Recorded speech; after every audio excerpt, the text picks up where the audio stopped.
Welcome to this video, part 8 of the Pre-World Championship series, presenting memorable games by the two players. This is a Carlsen video, and I have a little story about each of those games. Probably this was played in the German Bundesliga, the first league in Germany, played in 2006, if I'm not mistaken. I have it the other screen. Or is it 2007? Let me check. 2007 actually. And my little story is that in 2005, when Magnus was just breaking through, 15 years old, I tried to get him to play for my team in Mülheim. We back then just had promoted to the first league and actually had a couple of mails. A mail exchange with his father, Henrik Carlsen, and we offered him to play first board, which at the time was a very interesting offer because he obviously was very talented and so on, but still the first board in the Bundesliga is very strong. And yeah, we had some nice mail exchange, but it ultimately didn't work out. Simply his schedule even back then was too crowded to make any commitment to a league. However, 1 or 2 years later, Carlsen actually joined a team in the Bundesliga, and he plays for Baden-Baden. He still probably is on the list, but he never plays. Basically, simply not enough time with all the tournaments. All right, so let's see. This is played 2007, and his opponent is Grandmaster Hracek from yeah, I'm terribly sorry. I should have looked it up before. Is he from the Czech Republic or from Slovakia? I think from the Czech Republic. Okay, let's see what happens. Magnus playing d4 and we get a Queen's Gambit. In fact, the main point of this game, the main phase of this game is the endgame. So I don't want to spend lots of time on the opening or the middle game. We get the Tatarkova variation, or Tatarkova Makagonov Bondarevsky. I think this is how the Russians call it. This is one of the most solid defenses to the Queen's Gambit, and a very good choice for black. It's good balance between solid play and still keeping a bit of action going. White has many options. This is one of them, bishop d3, developing. And here black usually goes knight e4 or knight bd7. But in this game Hracek took on c4 and played knight e4. This is a simplifying line that is quite similar in nature to the Lasker variation of the Queen's Gambit declined. Black exchanges pieces to relieve some pressure. His idea is, of course, to go c5 and then try to equalize completely. In fact, in this game, black got very close to equality. It's yeah, this is all quite natural. And now c5. Black managed to get in this move and also managed to get this bishop into play, which is the main feature, of course, of the Tatarkova, that this problem bishop gets to life. So white only has a very minuscule advantage in this position. Bishop d2, bishop d5, and here maybe black could have considered to drop all the way back. It's maybe better.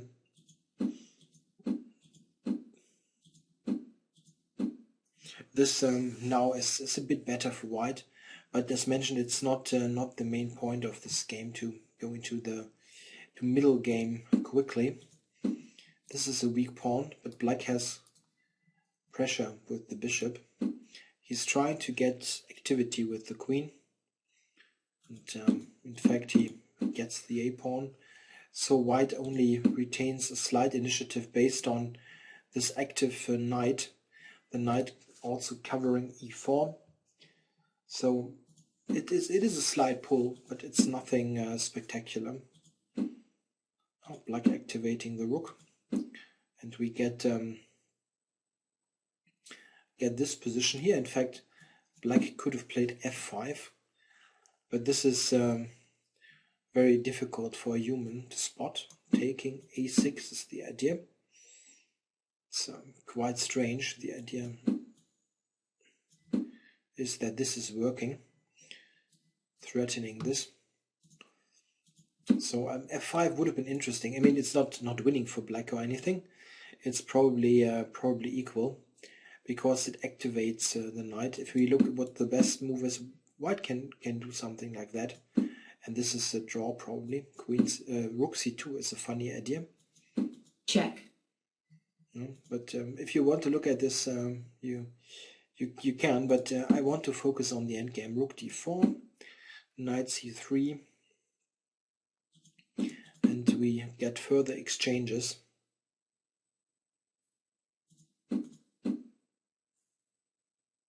Yeah. Black has this bishop, and it's biting on granite. This is the main problem, and this is a weak pawn, so it's very uncomfortable to play. Yeah, of course, knight to d6, not capturing here, allowing this. This is nothing. White needs to keep the pressure on, and this is what Magnus is especially great at. Always setting little problems. Oh, this was too quick. Wanted to comment that. Yeah, what is Black's problem here? He's just completely tied down to this weakness, and here Black has a choice. He can stay put and try to do nothing, trying to defend passively, or you can give up a pawn and try your luck in the rook endgame, and this is what he does. It's probably the best choice. He plays bishop to b7. This gives up a pawn, but it gets rid of this bad bishop for the price of this b-pawn. However, the rook is in front of the pawn, so this is a considerably more difficult task than, oops, I did this wrong, if the rook would be on b1, where it supports the b-pawn from behind, the old Tarrasch rule, but in front of it, it's just much more of a problem. Still, this endgame probably should end in a draw with precise play, but we see that there are many ideas, and in fact we get to some very instructive positions, so this is why I choose this. Yeah, Black now check. Give this check, which is perfectly alright. Check. Again this check, and White retreats. In this position, Black has a choice, and he didn't go for a quite thematic move. It's always difficult to assess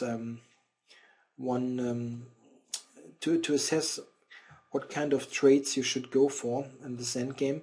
What I'm talking about is here Black could have played h5, which in fact is a very typical move in this structure. h5 very often is good because it prevents White from advancing g4 and gaining further space on the king side. And the problem here is that you give up f7, f7, but you get b2 in return. And this was an alternative, and probably Black should hold this in the long run with perfect play. This is the problem, as White is still better and can try for ages, but this was an interesting idea. Not necessarily better than the game, but it was an option. King g6, and now very important g4. This is a move that you should take note of. It gains space. It prevents Black from playing h5, for instance, and it allows further ideas like advancing with the king, or it supports in the long run this push here. So this is very typical to make any progress. The problem is that this rook is obviously very active on the second rank, and how do you ever activate the king? And this is one possibility to go in this way. The other problem is that the pawn itself does not promote, and we will see what happens. King f6, b4. You need to advance it a bit. You cannot do without this pawn being involved in the action. Check. So black is giving a couple of checks. This is okay, and Carlsen steps up to g3. This is just trying to keep the position as it is. An alternative, an interesting alternative, was king e3, setting setting up for this journey to the b pawn. This is very interesting. Maybe it's winning, but it's hard to figure out. We can have a look at a sample line. Rook takes g2. And what should white do now? Probably continue to march with the king. King d4. Check. d5 check. King c5. And what should black do now? Probably checking from behind is the best. Check. King d6. Check. Black continues to check. Check. Until the king runs out of squares. I mean, runs out of squares is probably the wrong expression. Until it decides to do any sort of progress, and this means to go here. Otherwise, you are not going anywhere. And this is the point where black needs to initiate further counterplay, like this, getting here, so that at the end you can march up your own pawns. And this is always the problem with those endgames. At the end, you get a race situation where this pawn probably promotes, but at the same time, black also gets pawns rolling, and sometimes you have rook against one or two pawns at the end, which is sometimes hard to assess. So let's continue a bit here. Rook c7. Rook takes f3. And rook c5. Clearing the way for the king to c7, and then the pawn can be advanced. King g5.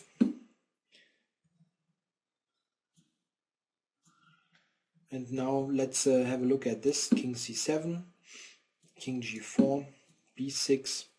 Of course, you cannot calculate this. I'm just trying to show a typical way this game might progress.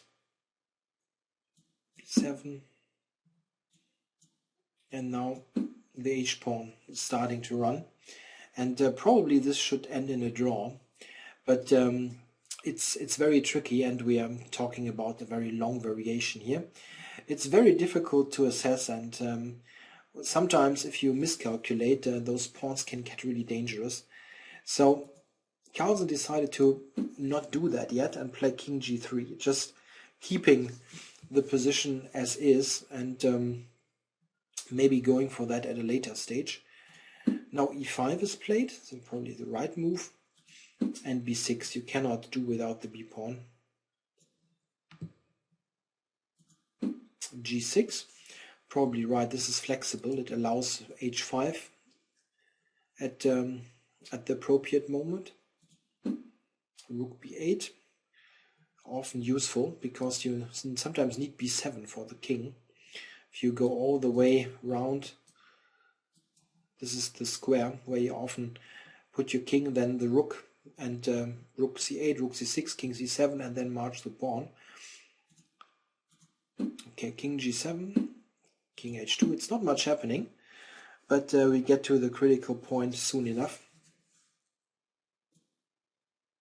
In fact, you could analyze this in much more detail, but I don't want to do an hour-long video in this series. It's more focused on presenting some points per game.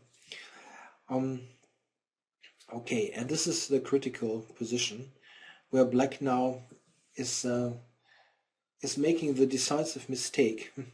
Interestingly enough, the best way to play seems to be just checking. Check. Here and ask Check. white how you're going to make any progress.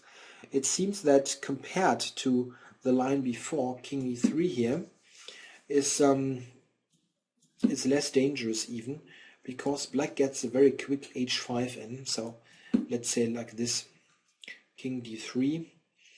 Let me check my notes here. Oops, this is a jungle of variations. King d3, king d3, where is it? Yeah, probably h5. Not h5.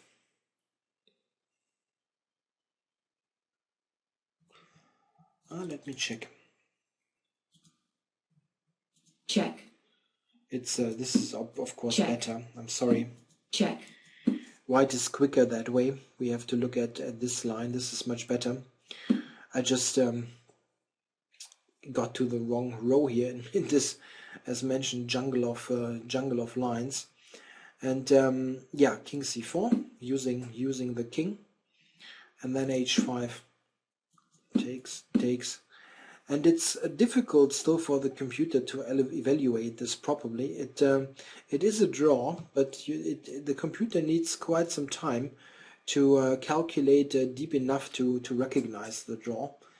Black gets this active play with the h-pawn, so we can continue this. Rook h8, rook b2, king c5, I guess. King c5 and then king g5, supporting the pawn, and it is a draw, but just by check. Check. White can Check. only get to make any progress here if he goes to the b file. So here, then h4, and it is h4, b7, no, b7, and now black gets to those pawns. Let's say something Check. like this, and this is not enough. If the king moves, you get further checks, so something like this. Check. And it's simply not enough, but it is very close. I'm only presenting an abbreviated version here of the analysis. So this is what black should have done, but the main point here is what happens after what he played, king e6, which looks completely innocuous. Why should this be bad? But in fact, it now gets very, very tricky, and due to the interesting move, b7. b7 is in fact quite often a mistake, or this kind of move, putting your pawn on the 7th rank, is in fact quite often a mistake in this type of endgame where you have the rook in front of the pawn, simply because you often need this b7 square for the king at the end of all this. The advantage, however, of having the pawn here is of a tactical nature, or let's say it's something very concrete. You always threaten this check here and promote. So black's choice is very limited. He in this position has to go to f6 to avoid the checks. And now we see that white can make further progress, interestingly enough, by means of playing g3, intending f4. And one important point of having the pawn on b7 is, of course, whenever black leaves the b file, like here, then there's simply the rook moving and it promotes. So black is very much limited. The rook is tied to the b file. It cannot really go anywhere else. I mean, if it gives a check, okay, but Other than that, it would allow the white rook to move and promote. You cannot move the king. Okay, you could go to e7, but you cannot go here. And you're very limited with your further movements here. If, for instance, we can look at this. He now played the move g5 to block here. But a very interesting and instructive continuation ensues after h5. And this is something that you really should remember. And this is f4. This is a very typical way to play. And it means that at the end, if you have this type of configuration, the rook in front of the pawn, where this rook on b2 is tied to it, it always is a matter of Zugzwang. Black cannot go here, cannot go here. And what should he do? He probably should take at some point. And now the problem is that those pawns are simply marching, and black cannot really do anything to prevent a further pass pawn to emerge. Let's say, just for instance, king g7, e5, king h7. Black has nothing better. Then at the end you get to this. This is also okay. Check. And it's the f pawn. It's the point. And at the end, white is winning due to this trick. Check. This means that you can always win if you have the rook in front of the pawn and you get an f pawn as an additional passer. And this is very important to know those kind of ideas, because then at this position you can simply stop calculating because you know it's winning. You don't need to figure out anything concrete here. It's just a win, and pretty easy one in comparison. Also, there are all kinds of okay, this is very easy. Sorry, just rook g8. But if you look at this, there are all kinds of breakthroughs. Let's just for instance, king f6, Check. e5. King f5, e6. Yeah, it's a tactical thing based on this configuration. This is Check. a win. Or king takes, Check. also a win. Note that the king is nicely positioned to this king. It's nicely positioned to deal with the passes here. So you always have those, let's say breakthrough ideas. e5 is, however, instead of f5, is the easier way to go. So always keep in mind the b pawn. It's the same with the c pawn. If you combine this with the f pawn, it's a straight win. So this means that black cannot play h5 here. His choice is really limited. If he goes to g7, for example, then we get this king march. It's very similar to the game. Another good move is f4, also should win. He played g5, however, and now the king starts to approach. Black is, as mentioned, completely tied. He cannot move the rook away from the b file. Check. So Check. he gives a couple of checks. Check. And he needs to stay put here anyway, and king move doesn't help at all. So white's king now advances. Check. Check. Check. There wasn't anything better, simply. King is on e8, and he now played king to g7. Here's an interesting line. Rook b2, king f8, b3, rook c8, and now we have a very nice mate threat. Black has no way to prevent queening and checkmate. Preventing this very cute mate.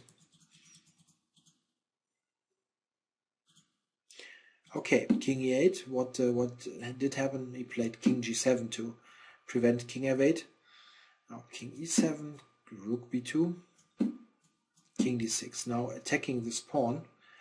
And yeah, what about f6? Yeah, this is again a position to remember. How does white make progress here? In this way. He gives up the pawn. Check. To get to this king and pawn endgame. And yeah, but how do you actually win it? Let's check king g6. How do you make any progress here? Of course, by going here. And now black is in Zugzwang. He needs to play h5.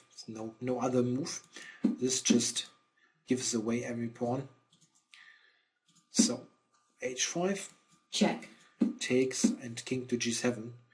And black has no way to keep the pawns. For example, after g4. Check.